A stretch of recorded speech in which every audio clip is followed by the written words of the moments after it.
Gubernur tidak ada, kami wakil gubernur tidak ada, pimpinan tidak ada. Tapi harapan kami ini pimpinan. Saya mewakili juga masyarakat wilayah Barat Selatan. Kami menginginkan terowongan Guru T tolong diperhatikan pimpinan. Jangan cuma omong-omong pimpinan. Karena kenapa? Hari ini jalan tol sudah ada 11 lawah pimpinan. Kami untuk pulang ke wilayah Barat Selatan sampai detik ini ada rasa was-was pimpinan. Ketika melewati Guru T terbayang kami akan di PAW ketika jatuh ke jurang pimpinan. Maka harapan kami juga di pemerintahan sekarang Mualim D4 pimpinan perlu kami sampaikan, hampir semua kabupaten kota di wilayah Barat Selatan menang semua pimpinan. Maka pada kesempatan yang berbahagia ini di tahun anggaran 2026 semoga anggaran pemerintah Aceh bisa banyak untuk wilayah Barat Selatan pimpinan.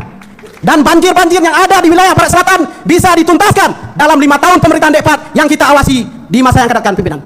Dan juga pada kesempatan ini pimpinan perlu kami sampaikan, kita hari ini sudah sepakat tidak ada lagi 01 dan 02 pimpinan. Saya alhamdulillah waktu bertempur kemarin mungkin dipercayakan sebagai sekretaris pemenangan 01 pimpinan. Tapi hari ini kita telah bersama